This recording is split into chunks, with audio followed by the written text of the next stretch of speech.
We smoked that. Yeah, that was good money. That was good money. We smoked that. I watched the playback. I did a couple times, not a couple timestamps. I timestamped the whole thing. Thank you, by the way. Of course. That was good money. I love. Yeah, that was nice yesterday. When we tap in, when we do, and I started like my preliminary list for when we do the Western Conference. Yo, OG, that ain't gonna be easy. That is not. Gonna be, Yo, that is not gonna be easy at all. That's why when you asked me, plays in the West, you asked me about somebody yesterday out west, and I was like, "Nah, you're not in my top 10 out west. The West is crazy." Who was it that I asked you about? It was either you or AllBall, and I was like, "Nah, in the West is too crazy." I don't even want to know no names because the West is gonna be so crazy. Like so many players is going to get left out. Wow. Well, real quick. Notice this Knicks Rehab. Appreciate everybody that's tapping in so far. I'm gonna let our super producer intro the episode, but I gotta ask y'all real quick. Steph, Braun, and KD, are they on y'all top 10? I just need a yes or no. Not all of them. Stephen Curry, Braun, and Kevin Durant. You talk about top 10 greatest of all time? No, in your top 10 Western Conference, when we do your list, I'm not telling you. I'm not telling you. That's how you gonna find out. I'm not telling you. Say no. I'm not telling you that. No. You see, Fabian said, hell no. Not all of them. Well, we know LeBron ain't on my shit. That's a fact. AllBall TV. They scared, but I'm not. They don't like comentario. Y suscribe.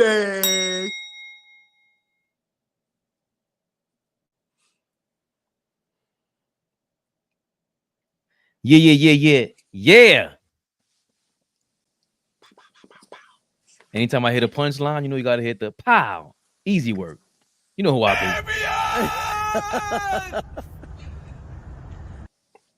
I can't believe I really laugh like that. You know that. We live. Big Flea. Never the little one. Nunca. Never the little one. Nunca. Jamás. Nunca. Jamás. What I just say? You said never. Never again and never. You heard the chuckle. Ball suckers. Y'all know my move. Jab step, head fake. We in the building. Yeah. OG said, yo, babe. OG said he go to the park, the nigga playing too much defense. He goes, back up a little bit. Back up. You playing too much defense. Nah, hold on. You want to laugh? We used to do that. Yo, bro, don't chase down and block my shot. Don't take no charge. Yo, back up, bro. We ain't getting paid for this. Yeah, like get out of here, man. Why you guarding me like that?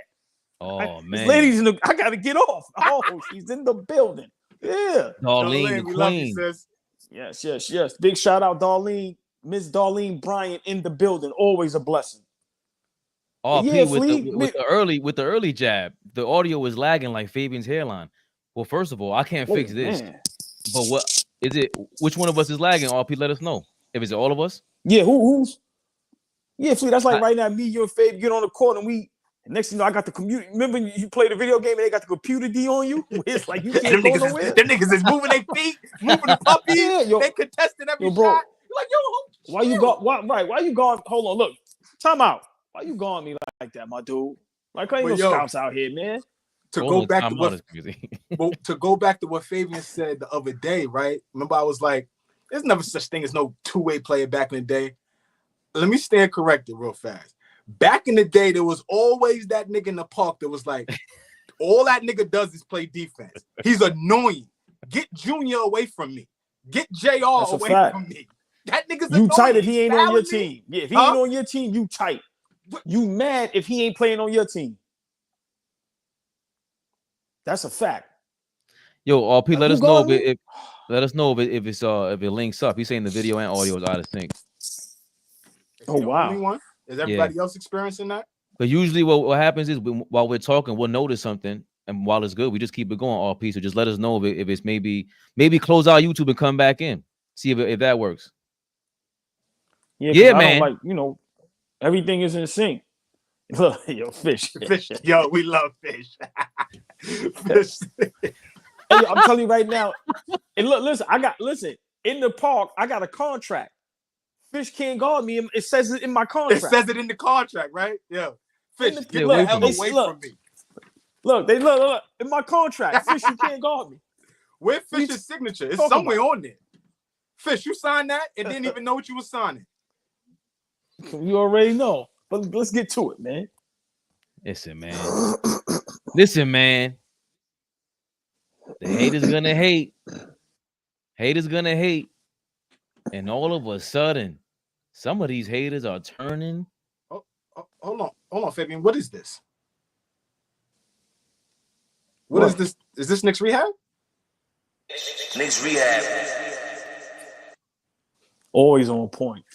Can we get another drop? Come on, man. Hold on. Knicks Rehab. Come on, producer. What is this we doing tonight? Wow. I got you, baby. Hey, man. Appreciate that, man. Yeah, that's what we do. Come on. I sent you the Kyrie article. So I'm in the team right now. We can call each other out no matter what. Then we go back and get back to normal. Yeah. So no, look. I could see all of 5'8" OG coming down the lane. What? Kidding me? Layer package impeccable. Putting a little English on that shit. Come on, man. R.I.P. Big Strick.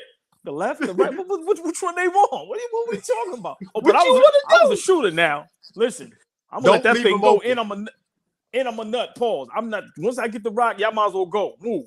Clear that thing go. go. 1-4 flat. Everybody get out the way. All day. Oh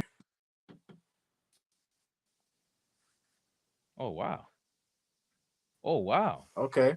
I hear you stream, y'all.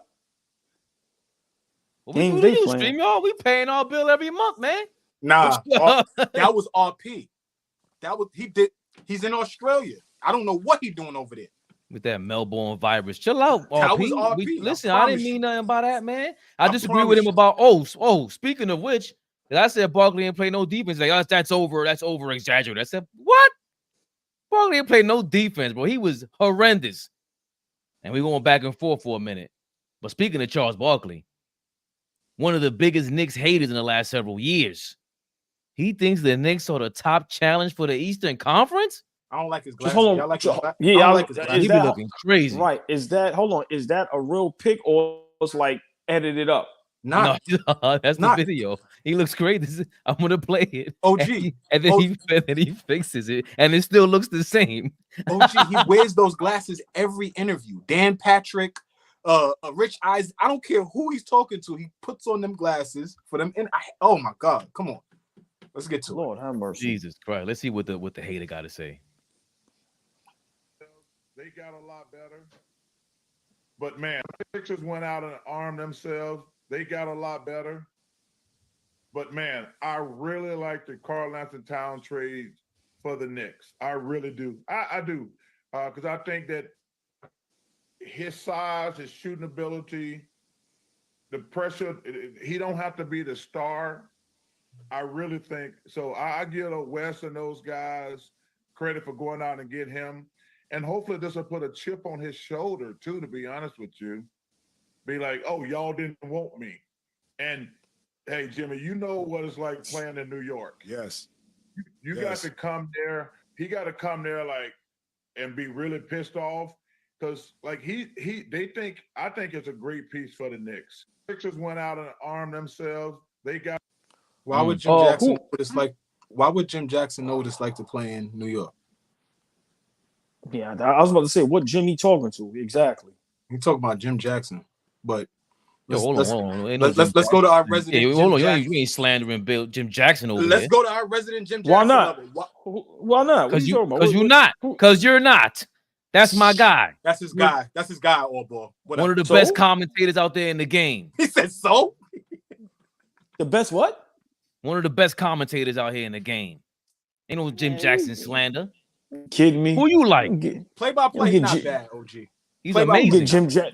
Y'all get Jim Jackson out of here. Get out of here. I bet. Watch how I win him over, please. Watch how I'll play when he tore Nick right up on First Take, whatever the hell that show was called. Tore him up. And it looked like he wanted to come out of his shirt and beat him down. That was crazy. You never played the game, Nick, so you know what you're talking about. It was hilarious. Who is this, Nickinator? Don't get blocked, Nickinator.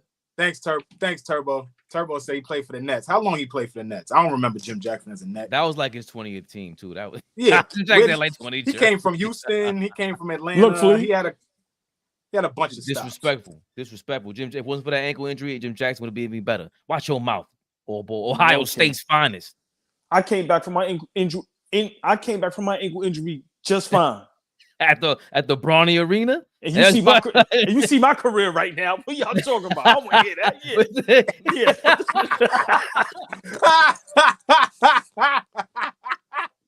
That's OG's move now. Fuck that. That's it. Magic move. Yeah.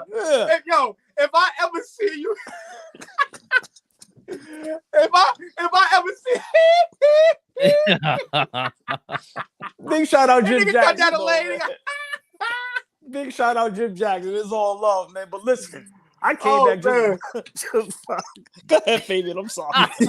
So Charles Barkley, who's known for hating on us, big Knicks, he loves the cat trade, and he sees this as a matchup. To me, Barkley's always a gambler. He always takes the gambling side of things. But I mean, is this a sign of the times where he's coming on our side, going to the dark side? What do you guys feel about Charles Barkley endorsing the Knicks? I mean, for me, it feels kind of weird, to be honest with you. Because big shot John Morant, y'all stay over there. Stay on that side. You know what I'm saying? But we've been saying it up here. We're not the laughing stock no more. We are actual destination. We're fun to watch. We're exciting to watch. And now the Knicks are clickbait. Simple and plain. But eventually, when you're an analyst and you play the game, eventually you have to tell the truth and tell it how you see it. It was a great move for us. And right now, New York Knicks is scary. We throwing a monkey wrench into the whole system. Nobody ever thought that eventually the Knicks will get it together and we will make a run to becoming a championship contending team. And that's what we're doing. So Barkley has to tell it how you see it. He kept it real about the Brunson situation. You know what I'm saying? And then now with the Cat situation and watching us, seeing what we did last season, then now the addition of Cat and Mikal Bridges, you have no choice but to be honest and say, yo, man, they making the right move. They going into the right direction. But it does feel a little weird because, Barkley is used to just dogging us, disrespecting us, and giving us no love. So, for me, I just want everybody to keep it real and don't seem like they jumping on the bandwagon. Because like I said, once we popping, I guarantee you, watch how many of these analysts is going to act like they've been down with us when it's only really been one, and that's Kendrick Perkins.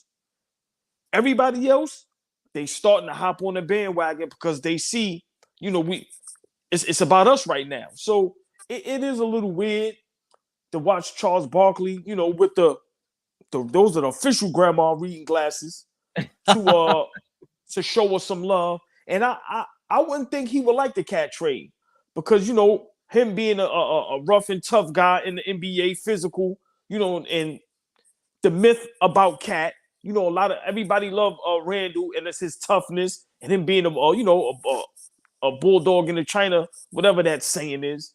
So I would bull in the China shop. So I would think Barkley would relate more to us wanting to keep Randall instead of us going out and getting Cat. So it was a little weird, but maybe he's understanding and now coming along with the times. The game ain't that physical no more.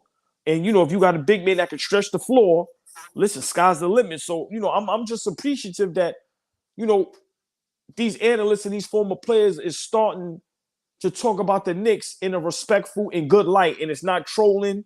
It's not being disrespectful. They starting to see it for what it is, that we are forced to be reckoned with. So, it's a little weird, but I love that now, our organization, our city, we getting our props. Flea, real quick. Our guest is in the building. My guy from Knicks Film School. I remember him from Knicks Twitter. This guy's amazing. He don't even know how much of a place he got in my heart. Special place, Big Flea, big old ball. We got Shawn with a W.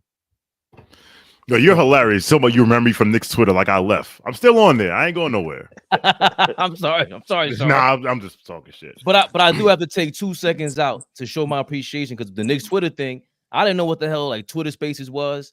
And Shawn with a W, he happened to be a Knicks fan. I seen him on there. We go back and forth. And all of a sudden, I just DM him like, yo, what is this? What's Twitter Spaces? And he says, yo, man, I'll just, what do you call that? FaceTime. You want to FaceTime? Google Meet. Yeah. I'm in the middle of work, 12 o'clock in the afternoon. Shawn's like, yeah, no problem. Look, this is this and that. So welcome to the AllBall TV family, first of all. Thank you for having me. Second of all, truly appreciate you, what you always done, just coming on.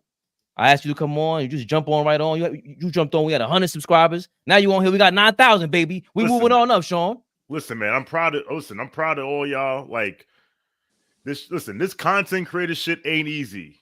It's not easy. It's a lot of work. It's a lot of consistency. It's like, listen, man.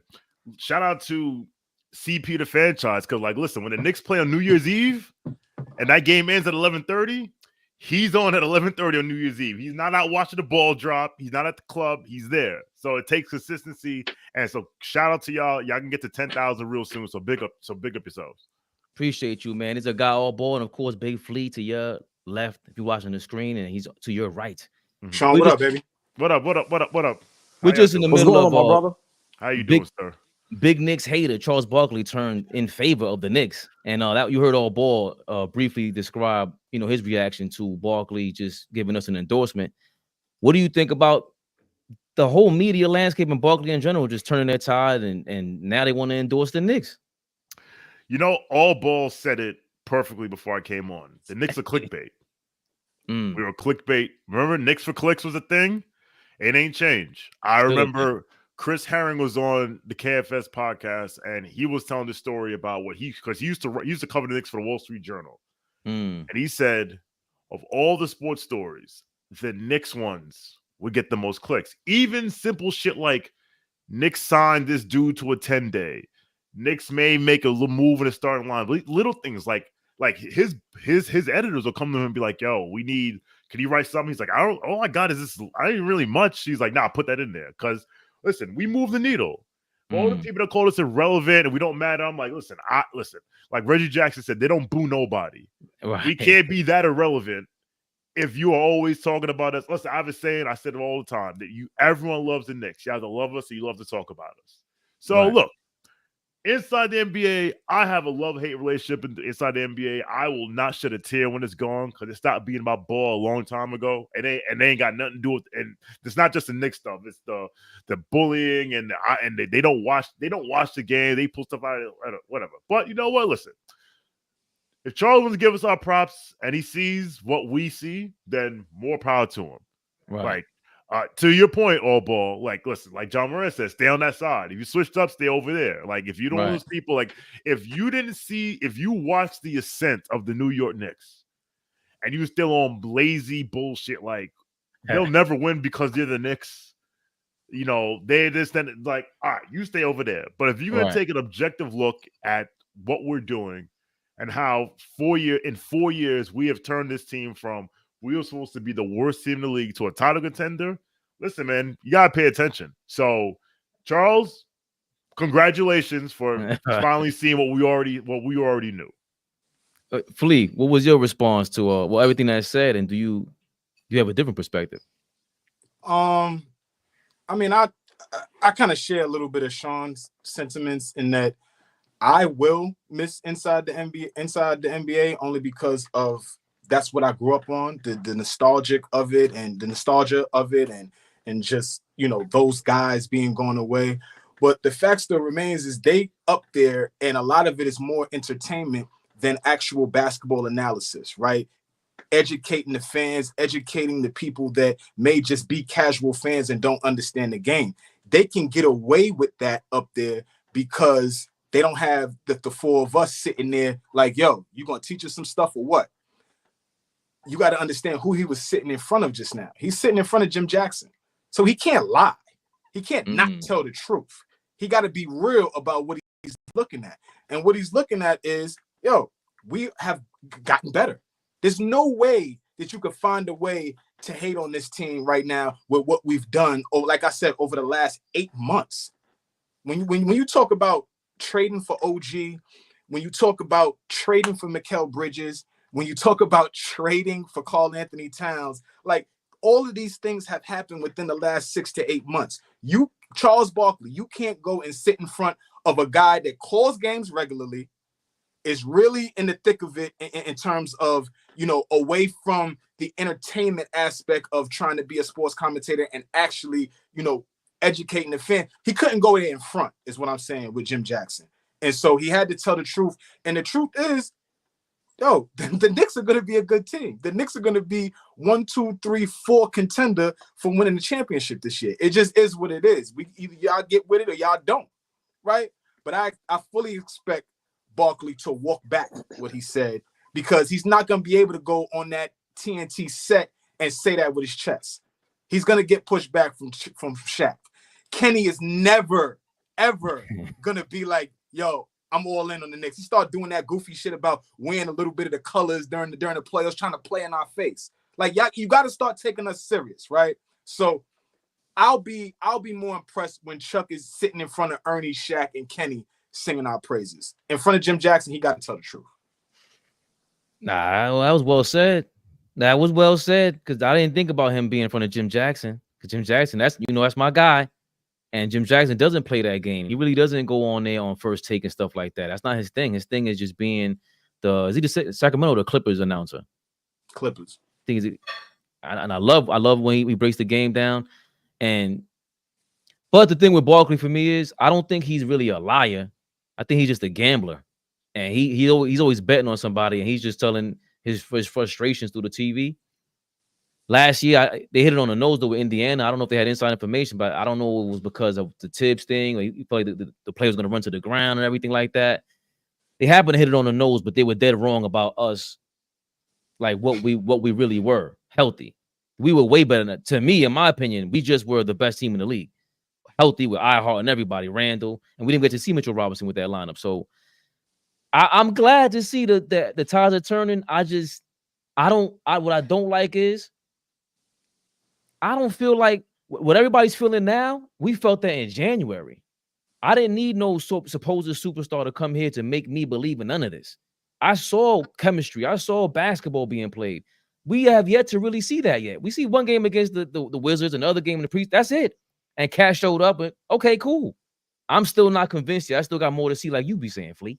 So I ain't convinced. And that's why I think Barkley's kind of lying right now. If you played like garbage, you would quickly come up here. AllBall would quickly be up here talking about, I don't know about this trade. In 2 games against Charlotte and Washington, the way y'all are, y'all would have came up here and said, what is he doing? Is he asleep at the wheel? Why is he not? He had 25 and 12 last night. We got a post from AllBall. Like, come on. Like, y'all would have came up here. Y'all would have came up here and said, yo, what is going on if he didn't show up against them teams? So, come on. Anybody that know me, and big shout out, Shawn with the W, man. Appreciate the love and support, man, coming up here with us. Anybody that know me, I can't wait to curse somebody out.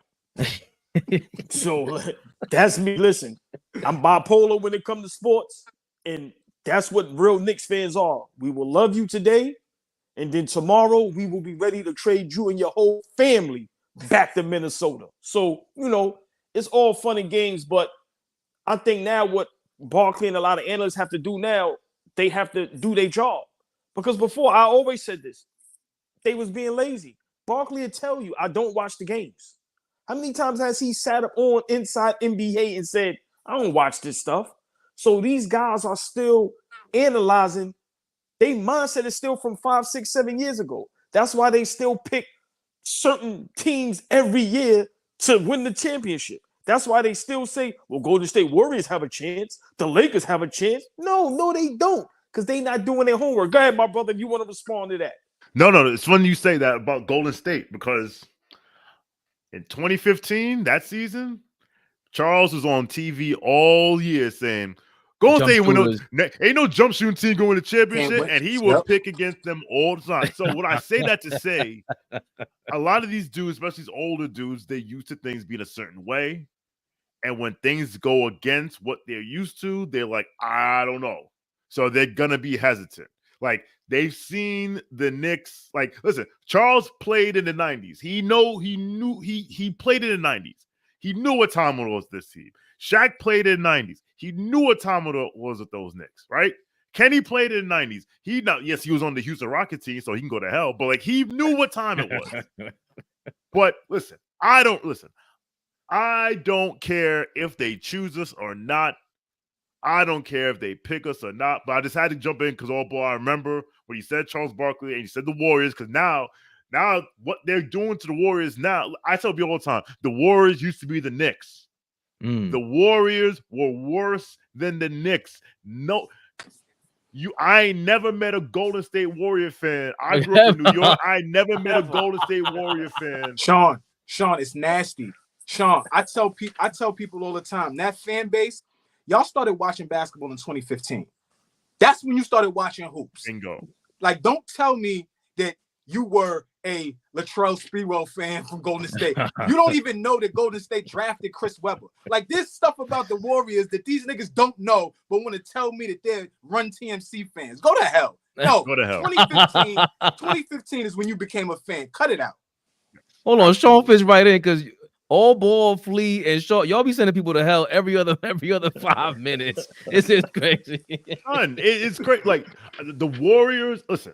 Y'all, I assume y'all grew up in New York. I can hear the accents. Y'all grew up in New York. You remember when we were like, okay, maybe I'm a little, I don't know how old you are. I'm 43. I started watching Knicks in 92. I was 11 and I became a Knicks fan because I was like on my way to school on the school bus, there'll be arguments about Knicks and Bulls. And I was like, yo, we live in New York. Why are y'all Bulls fans? This don't make no sense. And I knew hella Bulls fans as a kid. And again, I'm from New York.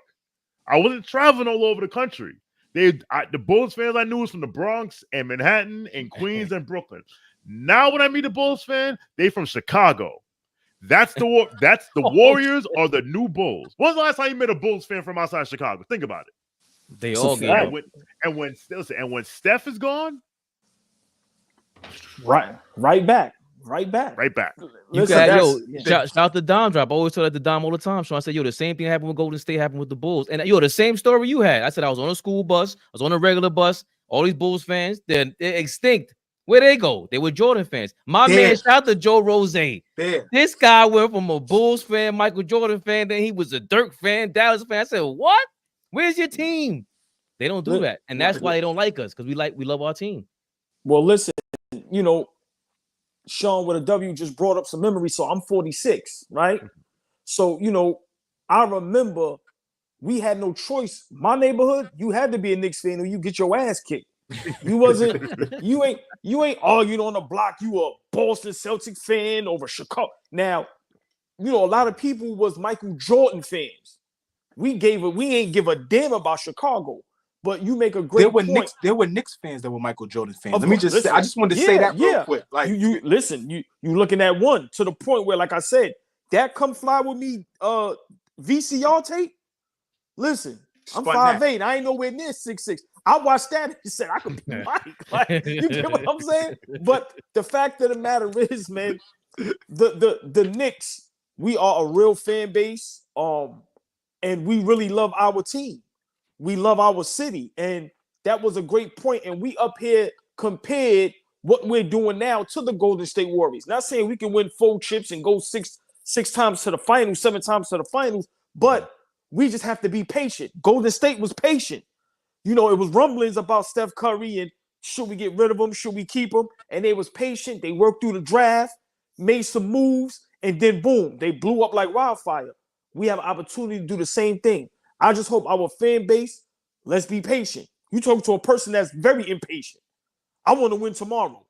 You know what I'm saying? But, I just hope we be patient and understand if we don't win it this year, we can't just all of a sudden blow it up. No, this thing is going to take some time. Like I said, I said this before the cat trade, and my brothers can agree. I said I give us 3 years. 3 years, we will win a championship. And I'm going to say this, and I've been saying this. When the Knicks win a championship, this will be the most important championship in all of sports history. Our one championship will trump all the Celtics and Lakers championships, all the Patriots champion. We will trump every championship with one. That's how important it is for the city of New York, as far as blue and orange, the Knicks, to win a championship. And we coming, baby. Pause. The Steph ankles, the do we trade Monte Ellis or do we keep Monte Ellis? Right. There was a bunch of stuff that went on over there before they decided to stay patient. Okay, we're gonna move Monte. We're gonna work on Steph's body. We're gonna get him to where he's stronger. What I was telling you the other day about Chet, Fabian, his base being stronger. We had to get Steph's base stronger to be able to shoot the way that he shoots now, right? And so I just feel like if we are patient, right? If we don't overreact, if we lose in the second round of the playoffs this year, that shouldn't create an overreaction from the front office, from the fan base. It should not create that. I'm sorry. Hold on. But it depends. Hold on now. It depends on how you go out. We all know that saying. It's not whether you win or lose a fight. It's how you go out in that fight. If we in the second round and we going up against Boston or Philly and it's a dog fight and we losing the game 7 down the wire, then I can respect that. But there's no way in the world we losing in the second round in 5-6 games to Orlando or Cleveland or some shit like that. So Fleet, it depends on how we lose. What are you going to say if that happens? You're going to want to dismantle the whole roster? Is what I'm hell asking. Yeah. I got to be who I am. And that's where we go this way. That's what I'm saying. You can't do that. We have a 4-year window. The window is 4 years because if you look at the way the contracts are set up and when people are eligible, because basically Bridges, the way it works out is that basically Bridges is extension eligible. He's a free agent after like 2 years. And the biggest thing is that Cat comes off the books in 4 years. So basically they have a 4-year window. So to Flea's point, if they don't win a championship this year, it's not the end of the world. Agreed. Now, what I will say is this. If they lose in the second round again, if it's to Boston, fine. If it's to anyone else and we're fully healthy, because you have to remember, it's not that the Knicks have lost in the second round the last 2 years, is that they lost to an 8 and a 6. Yeah. Now, granted, there are circumstances. We were always a higher seed. Yeah, there are circumstances. Obviously, last year we had no one left. I believe if we had Julius, if Julius was right 2 years ago, we could beat the Heat, whatever. If one other motherfucker besides Brunson shows up in Game 6, we at least get to Game 7. But don't get all ball started with DiVincenzo and IHOP for Game 7. Oh dear Lord. Listen, nobody showed up that Game 6 except Brunson. Like if one motherfucker shows up, they go to Game 7. Anyway. No, I'm talking about 2 years ago. You're talking about 2 years ago against Miami. Oh, I'm sorry. Yeah. That's right. One Jesus motherfucker. Christ. Yeah. So anyway, for me, the floor should be conference finals for this season because I think this team was the 2 seed last year and they were down 3 starters for 2 months. There's no reason why they can't be a top 3 seed. There's no reason why they shouldn't beat. Listen, I would love for Indiana to be the 6th seed because, listen, I tell people all the time, and they make fun of us because it's like if, and if, then whatever. I think I would ask, like you would say that last year, the ideal lineup, if everyone was healthy, would have been Jalen Brunson, Dante DiVincenzo, OG Anunoby, Julius Randle, insert center here, Mitch or Einhart, whoever, right? I think we said that's the ideal lineup, right? Depending on the matchup, right? Yeah. I got to get Josh Hart on the floor, Shawn. I got to get Josh Hart on the floor. But I like that lineup, but I got to get him on the floor. Yeah, he'll play, but like that's the ideal starting lineup. Mm-hmm. Indiana never saw that lineup in 11 games last year. We played them 11 times. They never saw that lineup. So best believe if we are healthy and we see them in the first round, it's a gentleman's sweep. Like if Nembhard don't hit that 3, it might be a gentleman's sweep. Like so. Shawn, let me ask you a question though, really quick. Let me ask you a question. The same question I have for OG or Bull. If we do get in a position where we're in the second round and we meet a Cleveland, we meet an Orlando, we meet an Indiana, and we lose again in the second round in 6, 5, maybe.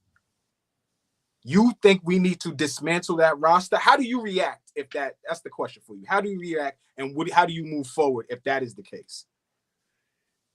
If we lose in a manner that is similar to 2021 and 2023, the roster, like, there will be changes. Honestly, I think those changes are coming soon before the season starts. I think we will. I believe after go double check, we may have a swap to trade after next season. After next season, we have Mitch, although I don't think Mitch is.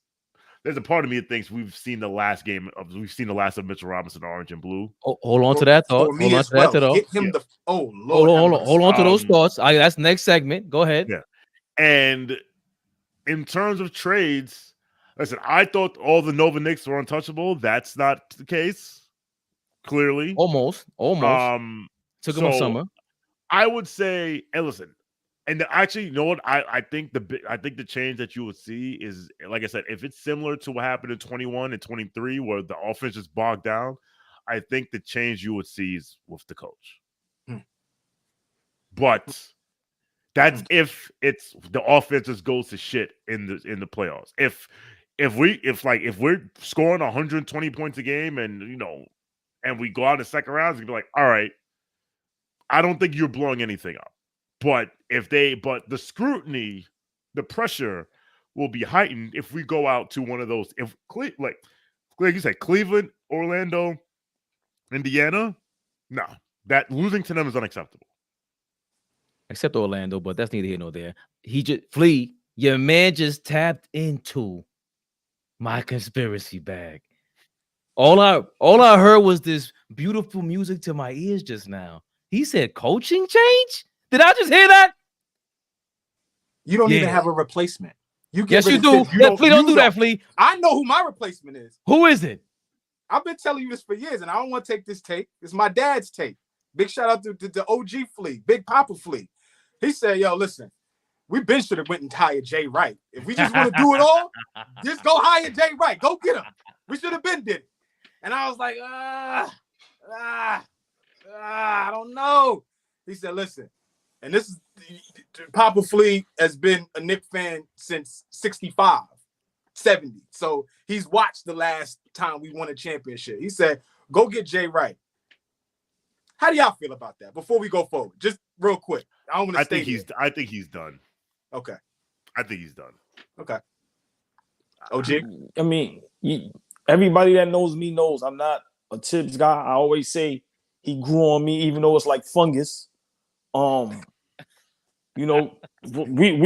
had our show last night, and I'm peeking at the game, and what I was saying, we up 20, third quarter, 2 minutes left. Cat, Brunson, Bridges in them is still in the game. What are you doing? So, I've said this many a times. This season, this is where Thibs has to show he's a great coach. There's no more excuses. So I agree with Shawn. Let me see. You've been more. You more likely end up with Nick Wright. Wright. That's funny. That's funny. So I agree with Shawn with a W. This season, Thibs, man, is under the eye, man. He's under the pressure. He has the players. He has a front office now that's doing the right thing and doing a great job. There's no more excuses. He has to coach, and he has to coach his ass off. So I won't be surprised, like y'all just said, if we lose in a manner that is unacceptable, which I agree with Shawn with a W. Only team we should be losing to is Boston. Like I said, if Philly is fully healthy with that roster, like I said, and it goes down to a 7-game series and it's a knockdown, then I gotta respect that. It's like boxing, and you go to the 12th round and it goes to a decision and we don't know who won. I can respect that. But Tom Thibodeau has to coach his butt off, or he can be out of here because there's no excuse. We have everything in place now. Have everything in place. That wouldn't be out of order though, because he just re-signed the extension, or he just signed the extension this summer. I don't know, not out of order, but I don't think they Nothing's would. out of order no more, bro. Everything is out of control nowadays. You crazy? It wouldn't. Bro, it wouldn't be shocking. They will hire a coach, make him the highest paid head coach, and fire him at the end of his first season. Big shout out to Monty Williams. Right, they will do it in a minute. Wow. James don't give a shit. Like, so his extension is a 3-year extension through 2028. If they fall flat in their face, listen, Don will eat that. He will eat that. He will eat that. No problem. Right. I'm not saying that that's going to happen. I'm not saying I want that to happen. What I'm saying is, if the season ends in a manner that we feel is unacceptable, of short of goals, and that manner is our offense went to shit, which will be the third time, right? I think the change will be either that or. But because they really don't. This is their team for the most part. This is who they got. This is who they have. Like, they can't, the rules of the new CBA and all that stuff and whatever. So that's where this. I don't say they're stuck, but that's always the easiest change is always to change the coach. That has been my realization in the summer, that the CBA deals would mess us up by not re-signing iHeart. I don't think they wanted to let go of iHeart. They hated not having that $90 million to play with that OKC was able to offer. Not that you offer him $90 million, but maybe 60, 70, whatever. At least give yourself a chance. And iHeart next to Cat, it's a little bit different than iHeart next to Randall. But you still would rather have iHeart next to them, because OKC's about to look crazy this year. Chet looks amazing, about to look even more amazing with iHeart next to him. So two things. One, so it actually wasn't the new CBA that caused us to not keep iHeart. It was. So basically, we did not have his bird rights, and bird rights have existed forever. So bird rights, for those who don't know, bird rights give you the ability to sign a player to whatever number, regardless of the cap. Like, you can go over the cap to sign your own players, but you need to have their bird rights. And the way you get someone's bird rights is they have to either have been on your team or traded on that contract for a 3-year period. iHeart was only here 2 years. So they could only extend him to a certain percentage of what he was making before. So the Knicks literally offered him, and that rules existed for years. So they literally offered him every dollar they could. And listen, when someone says here's $30 million next year, not for 3 years, next year, you take it. Now, here's what I will say. If we could have signed Isaiah Hartenstein, or if Isaiah Hartenstein decided, I don't want to live in Oklahoma City because I don't care about $30 million in Oklahoma City, Oklahoma, $15 million in New York, I'm straight. I'm Gucci. If we could sign iHeart, Cat is not a Nick. And it's not feasible. That's a fact. That's a fact. It's not feasible. Why not? At least not this year. It's not a Nick. You're gonna bring $50 million onto our cap? I don't think they would have been able to do that. Or he would have went out in a trade. Like, there would have been, the Knicks needed, like, people think that the Mitch injury news that was announced a few weeks ago is what got the Cat trade going. It's like, no, the iHeart loss is what got the Cat trade going. Now, what I will say is, if they had kept iHeart, went to the playoffs this year, went out in the second round, then they're like, hey, Minnesota, what's good?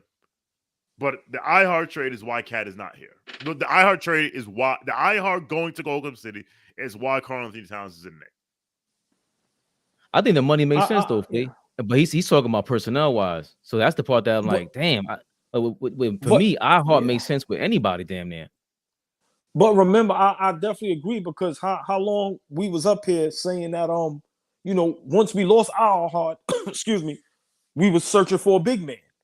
And how many times we came up here and was saying, we can't go in the season with, remember, we don't know what's going on with Mitch. And as much as we love Precious, he's not a legit center or a legit backup center. So I definitely agree. And go ahead, Flea, I'm sorry. No. Go ahead. Finish your thought. And remember, I fell out of love with our heart, him and DiVincenzo, because I will never get over Game 7 in the Garden. Y'all couldn't pull it through for Brunson. He pulled through all season for y'all. in a game 7 at home against bum-ass Indiana, who I've been hating since Reggie Miller days. And then they happen to talk shit.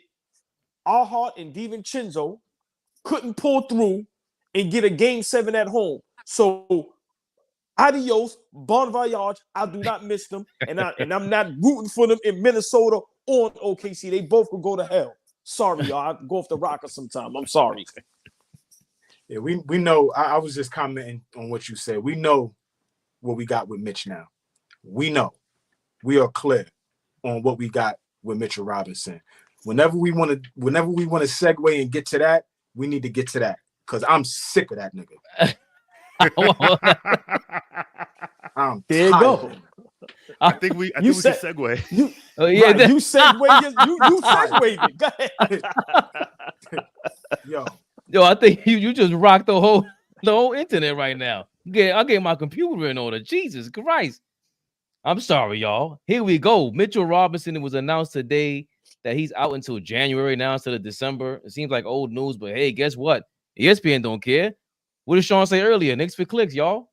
Here's Shams making his debut with ESPN, and I'll spare you Stephen A. Smith's voice and get right to Shams' announcement with the Knicks. Week of the trade, that precipitated really quickly. I mean, you think about from Tuesday, Wednesday of that week is really when I started hearing conversations taking place. But these conversations between the Knicks and the Timberwolves, they've been going on since draft week. That's when I'm told the Knicks offered a package around Julius Randle and Mitchell Robinson. But that was a hard no from Minnesota. They valued Karl-Anthony Towns. Only a deal like this, where Julius Randle comes in, Donte DiVincenzo, and a first-round pick. So up until that week, Donte DiVincenzo wasn't on the table. The Knicks insert him into that potential offer, remove Mitchell Robinson, and then they put that first-round pick in that Friday night, and that's what got that deal done. In Minnesota, they understand the luxury tax situation long-term, the salary situation that they have. It was going to be it's a massive deal that Karl-Anthony Towns is on right now. 4 years, a super max contract that he's on, and if they can get multiple players, they can slot in a Julius Randle at the 4. They have a shooter in Donte DiVincenzo. They almost signed him as a free agent in 2023, and you get some draft capital. And the Knicks, they needed a 5, and a lot of that is because Mitchell Robinson. Steven, I don't want to break your heart so early, but I'm told he will be out the remainder of this calendar year, 2024. He will. I knew you'd bring me bad news, Shawn. He will aim for a season debut. How long you been here? 3 minutes and you're bringing me bad news already? I will. It might be bad news on the front end, but he is aiming to make his return. And he had 2 ankle surgeries last season. It is imperative for the Knicks, for Mitchell Robinson, for him to come back in peak form and really take his time from these injuries. And they're hopeful he's going to be back. And Tom Thibodeau loves Mitchell Robinson defensively, Steven. Okay. Having him at the 5, seeing him in a lineup with him at the 5, Karl-Anthony Towns at the 4, that is something you should be happy about. Yeah, I was going to spare you Stephen A. Smith anyway with his fake Nick support. But that was Shams reporting that Mitchell Robinson is out until January, which I thought we all knew that already. I knew that already. Like, when they say he's not going to miss the start of the season, I'm like, we'll see him in December or January. Like, when a guy gets hurt nowadays, especially when it's like a foot injury like that nowadays, when they say like, because remember, it used to be when we were kids, it was like, he's out 4 weeks, he comes back in 4 weeks. Now it is he'll be reevaluated in 6 weeks. We're like, oh, he'll be back in 6 weeks. Like, no. He said he'll be reevaluated. I didn't think we were seeing Mitchell Robinson before January 1st. Same thing, Kristaps in Boston. They talk about he'll be back in December. All right, I see you on MLK Day, my brother. Like, yeah, that's but they just announced that the trade deadline for Porzingis. So maybe that's what the Knicks playing with that, by having Shams come out there. You know, he's the player supporting guy. But I think we heard Flea before we went to the segment. He had some strong feelings about Mitchell Robinson.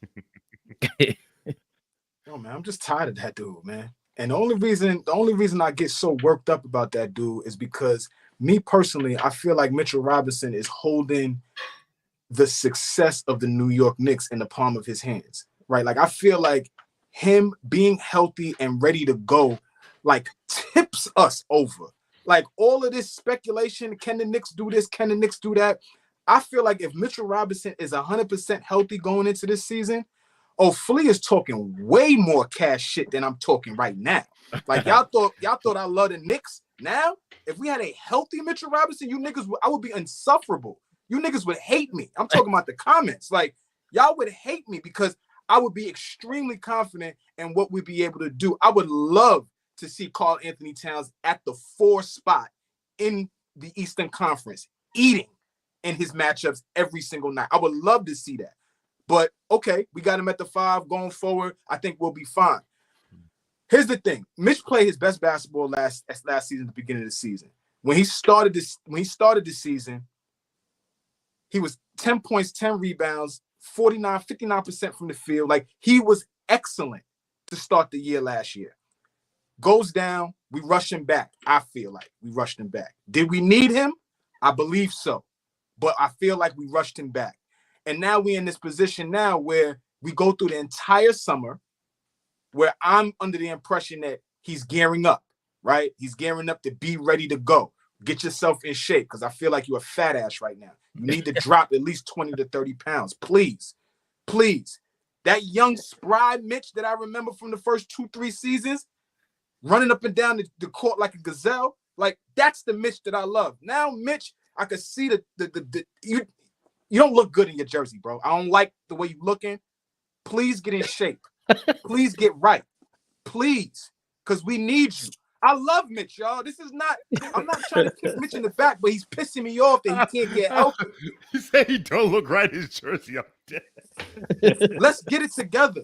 Please. Because the literally that Knicks championship and the success, I know I'm talking my shit, y'all, but really, think about this. If Mitch is 100% healthy, Shawn, if Mitch is 100% healthy, how do you feel about the Knicks going into this season? If you know that we got him at tip-top shape. I feel very good because of the flexibility it gives us, but also, even if Mitch were 100% healthy, we still might have Karl Anthony Towns in our team because clearly, man. All right, you know what? Let me see if I can find this. There is this tweet, and I reference this shit all the time, and it shows how far. I actually bookmarked it. It's how far the opposition center is away from the basket on average last year. Okay, right? So, and it's a chart and it's logos, right? And at the top of the chart is the Boston Celtics. And I have it right here because on average, rim protectors stood 11 feet, 4 inches away from the basket versus the Celtics. Like, that's how far your rim protector was from the basket. That's because they have Kristaps, who, 3-point shooter, yeah, right? So if I found the tweet. So you see the top, there's the Celtics. Then there's a big ass space, and then there's all these other teams, right? You got Oklahoma City, Milwaukee, Pacers, teams with stretch fives with, right? And then you go all the way to the bottom, and who's that at the bottom? The New York Knicks. Rim protector stood 7 feet 8 inches away from the basket because our center is in a dunker spot and does not move from that spot. Now, I think we saw last year, I think what Leon Rose saw last year was Jalen Brunson with arguably the worst spacing in the NBA was 5th in MVP voting. What could he do with a paint that was open? Word. So, for you, Flea, I think Mitchell Robinson. One, I think if Mitchell Robinson was healthy, Mitchell Robinson may be in Minnesota. But I think either way, Cat might still be here because the Knicks realize they have to play, especially seeing how Indiana goes about things, seeing what Boston is doing. Again, your rim protector is nowhere near the rim when you play them. So I think seeing how the league is the league has evolved and seeing what Boston did and what other teams are trying to do, I think he might be. I think if they lose iHeart, once they lost iHeart, it was like, all right, we gotta do something about it. And then when we bring him in, the writing may be on the wall for your boy. What you feel about Mitchell, boy? After you heard all this, we ain't got no spacing. We gave Brunson all the room in the world now. Right. I'm you know, I love to play devil's advocate. Both of y'all, Flea, Shawn with a W, y'all both make great points, right? But I have to be honest. Without Mitch, we don't get out the first round last season. What he did, the job he did against Embiid, even though Embiid was hobbled, Mitch was hobbled as well. We didn't have Randall. Was nothing less than spectacular. I think we all know the season doesn't start till after the All-Star break anyway. This is what everybody says. So these early games don't even matter. We should have enough talent if Thibs does this thing rightfully to where we should be able to hold it down and let Mitch get as healthy as possible. Because I'm going to be honest, I would love to see Brunson, Bridges, OG, Cat, and Mitch in the starting lineup when we're going into the playoffs against a Philadelphia 76ers. So for me, am I over Mitch? A little bit, but him not being able to be there till January, it doesn't bother me because we should have enough. There should be no excuses now. And I think, you know, let him get healthy. And like I said, him in the lineup, listen, I'm going to be honest. I think that makes us, I think we're dangerous now. I think that will make us the most dangerous team in the NBA, especially if Mitch comes back healthy and he's in shape. If he's in shape at the same time, listen, man, I love to see that lineup. So for me, you know, I get what both of y'all are saying, but we're going to need Mitchell Robinson in the playoffs because Cat, watching him on the defensive end, he tries, but he looks weird when he goes up for a block. It's almost like he doesn't even know how to do it because that's not his game. So I think in the playoffs, when we have a Mitch or OG in the Bridges, as far as defensively, when we got to go up against teams like Orlando, Cleveland, who got those two big dogs, if they're healthy, with Jared Allen and Mobley. And then of course you have Boston and Philly. So I definitely think, you know, I like our chances against those guys without Mitch. But I think with Mitch, listen, man, I think, you know, we can go to the finals. That's where I was going with that, AllBall. Like, it's almost like we have to wait for Mitch because what was the rumor? Mitchell Robinson for Trey Murphy. And it's like, yeah, he's another wing defender. He's great, 7-foot wingspan. He's a great defender, he could shoot. But it's like Mitchell Robinson prevents a mismatch. He X's out Embiid. He X's out the Cavs. And we haven't seen him against Orlando. To me, Orlando's the sleeper team of the East. They're a big problem for everybody. He can X out Boston. They don't have rebounders like that. Single-handedly. So I'll let him wait until March if he wants to. I don't care because that's been who you are. I'm not surprised by you being out anyway. And KP is out for that long anyway. I want you to be as healthy as possible for the Porzingis of the world, especially against Joel Embiid, so we can embarrass him.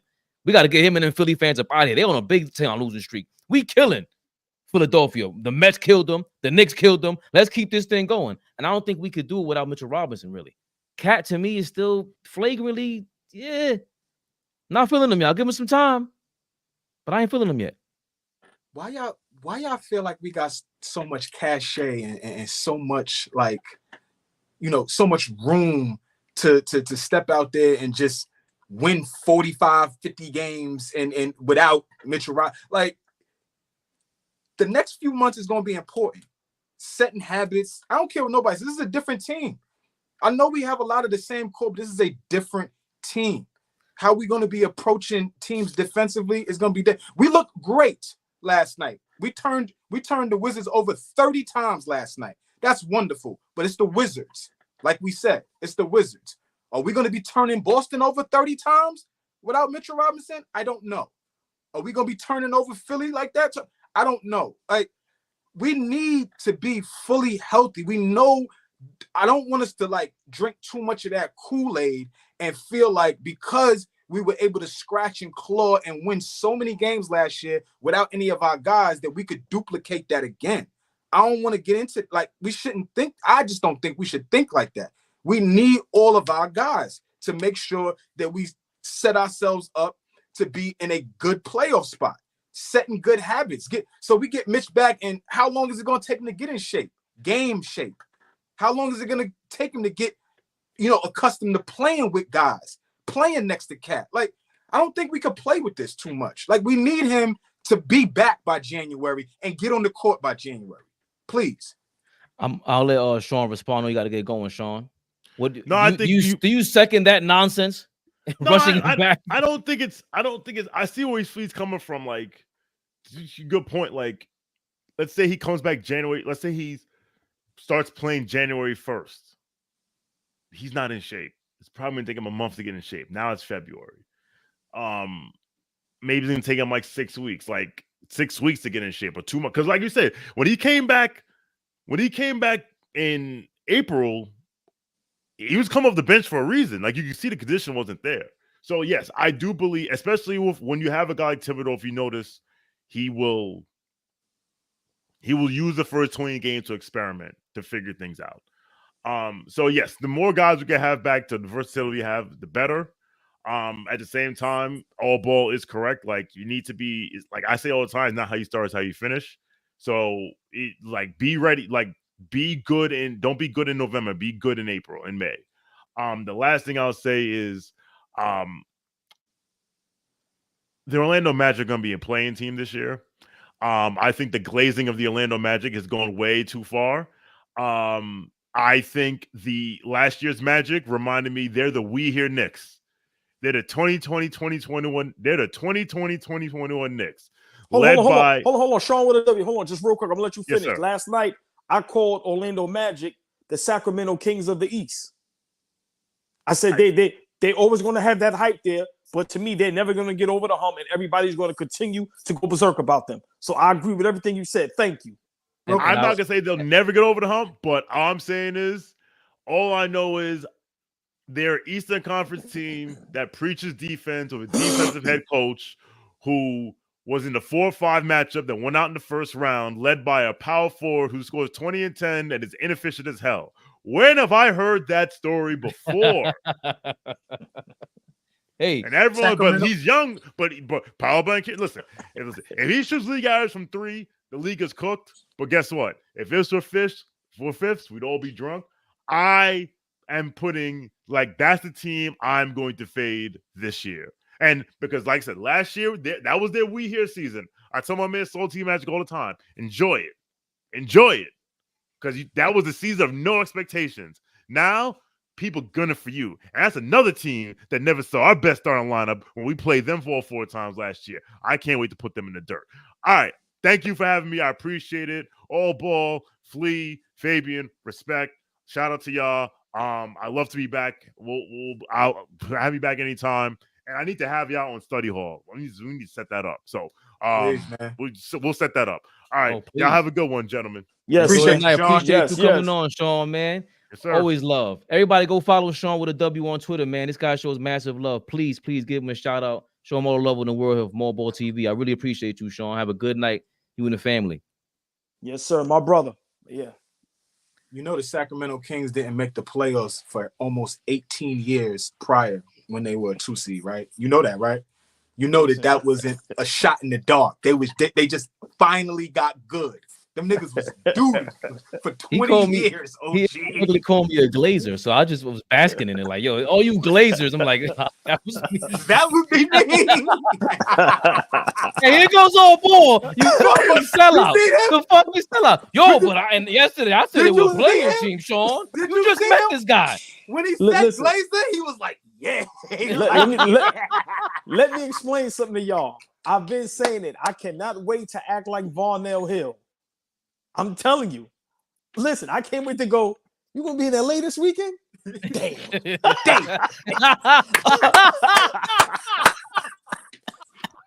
You want 3 minutes? Give him his 3 minutes. I can't wait. 3 minutes. I can't already. Right, I can't wait to wear the yellow suit with the red shirt and the shades. I'm telling you, with the security, Snooky, do work. I can't wait. Have you ever been to my house before? He said, what he said? He said, kiss a pretty lady. He said, the Varnell man catch a boing boing. I can't wait. The Varnell man. What he said? Oh, I get a grape. He said, oh, I get a grape too? Thank you. Listen, why is he sounding all jokes aside, big shout out Shawn with a W, man. Like Flea and Fabian said, please go follow that young man on Twitter platform. But like I said, man, up here, we just appreciate and love the support from everybody, man. You know, it really means a lot to us when guys, you know, pull up and want to chop it up with us. And y'all in the chat, the best people in the world. But once again, appreciate Shawn with a W, man, and AllBall family for life now, my brother. Appreciate you, Shawn, for real. Yeah, man. He said, you see what Galvatron said? You're gonna get sprayed.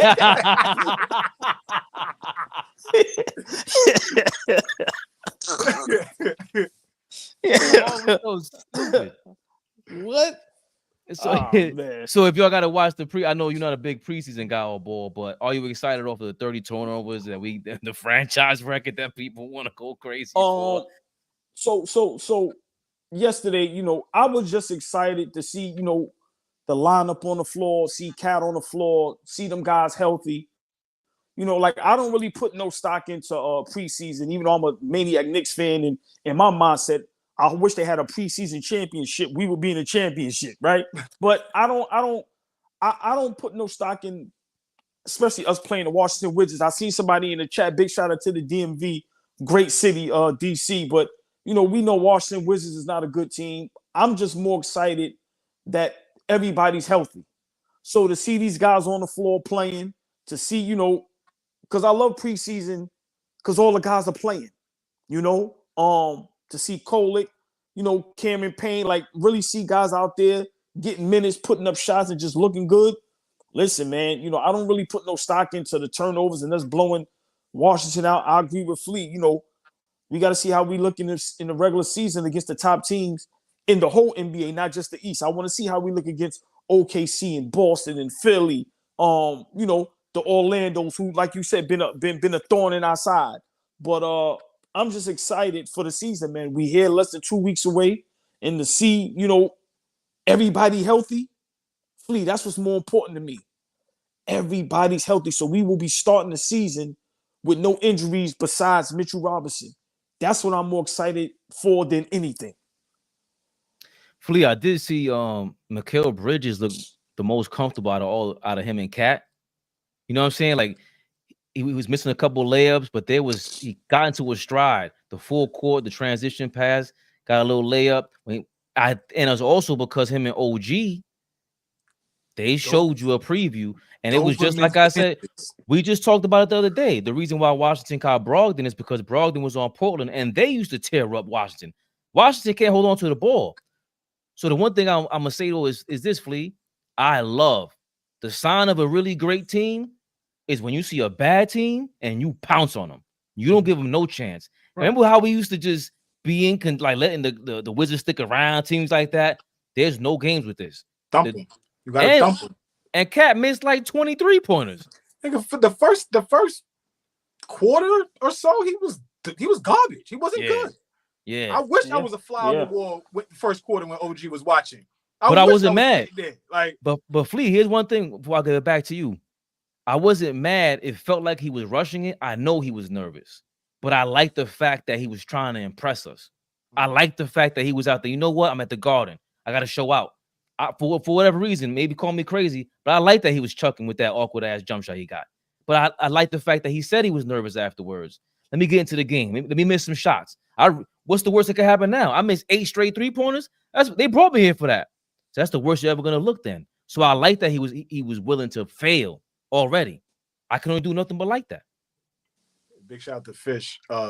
They don't send stats from the preseason to New York. Hakeem said that to Sam Cassell. Sam Cassell was telling the story about asking, yo, Dream, why you not getting to it? Right, he was like, nigga, they don't send this shit to New York. He said the Shit next don't game, count. I guess. Right. He said the season Opening opener game was like a Crazy. dude went nuts, 36 and Right, 15 and some right. wild shit like that, right?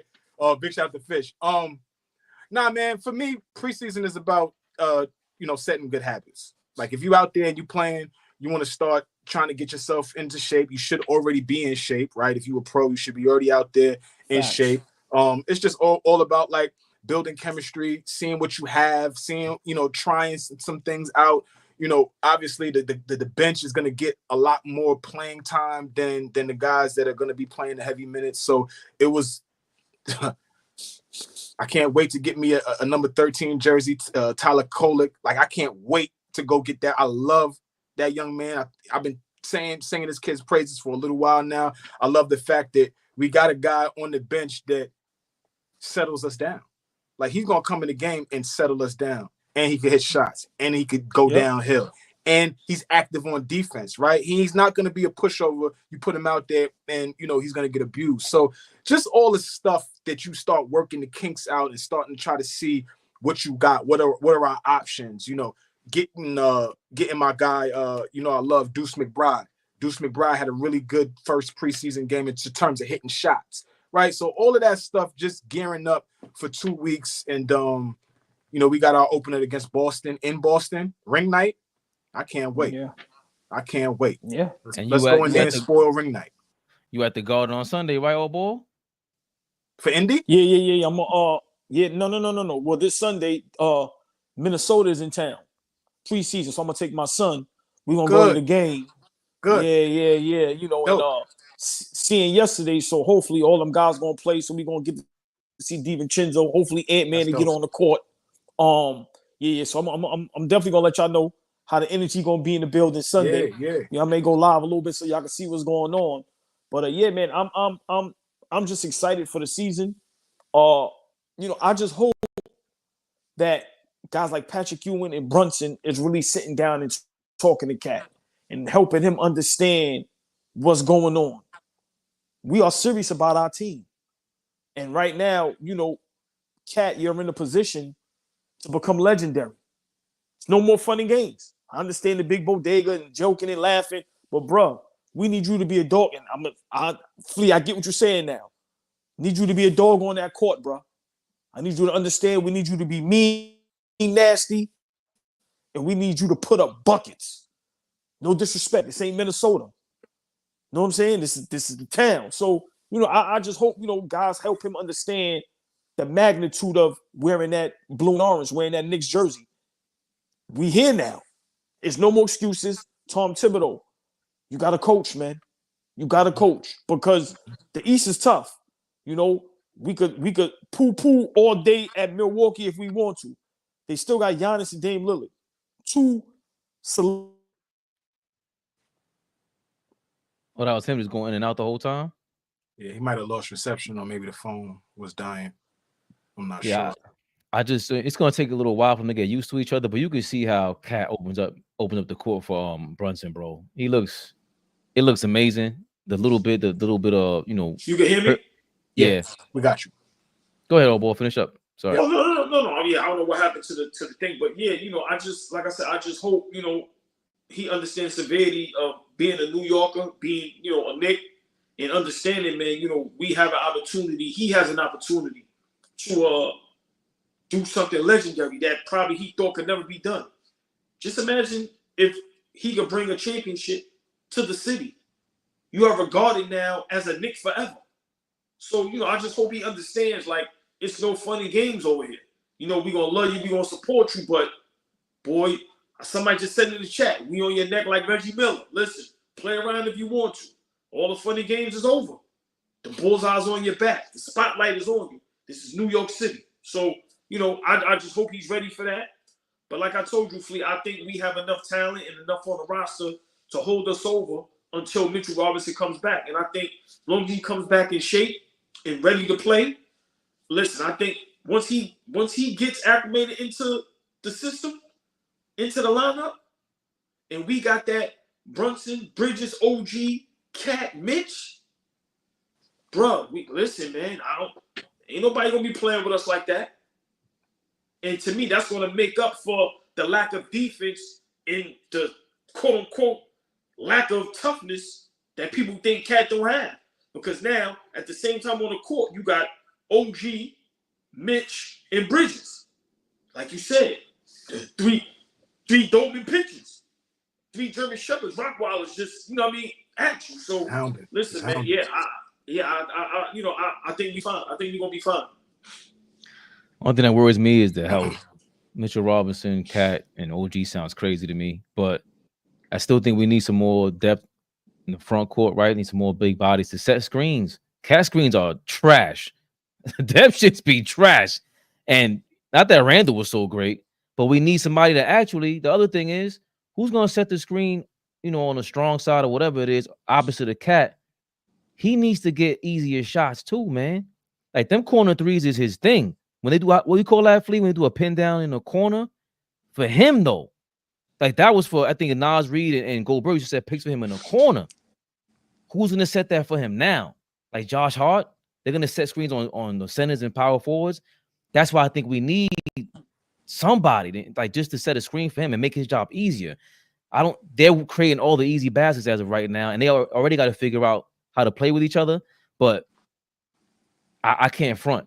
What I see potentially and how comfortable they sound to me, that's what gives me confidence more than anything else. Because if I just watch the game, it still feels kind of clunky, but there's no way possible they're doing a pick and roll. Jalen Brunson is out there just moving and grooving however he wants to. Once you play with confidence, you know better than me, Flea. Nah, Brunson looks like he's on 12 right now. So I'm loving what I'm seeing right now. I'm slowly getting over the whole iHeart, DiVincenzo, and Randall exit. We shall see. 2 weeks. Let's get to it. Man, this guy way too cool for me, man. He's in sniper mode. Literally. Y'all don't know about that. Yeah. Big Flea. Never the little one. Especially not the little one for them. Never. Oh, ball suckers. We were trying to be discreet, but you know how I be. Oh my God. Big shout out to Shawn with a W. Knicks Film School. He had it's not homeroom. I gotta get the other name for it. It's at Knicks Film School. When he got, you know, they talk about the game. You heard how he breaks down the game himself. That was legendary. How he broke down how far away the Boston Celtics were. Their centers were away from the paint area, and that's what he does for all day long. He's a big Knicks fan, just like us. So again, anytime we want to show love to Knicks fans, again, what we talk about all the time, fellas, Flea, AllBall, about collaborating. We ain't never hating. Never. You want to come on here, we'll go over there, whatever. I've seen somebody in the comments earlier today or last night. They want to do a collaboration. All right, go ahead. We'll send the link in the chat whenever you want. All love over here, man. That's all it is over here. That's it. Nothing but love. Nothing but that. You know what show this is, though, right? Knicks Rehab. Beautiful night. Appreciate y'all. One by one, we're bringing the crew together, man. Tomorrow, 7:30. Same bad time, same bad channel. AllBall TV, man. AllBall TV. They scared, but I'm not. They don't like comentario. Y suscribe.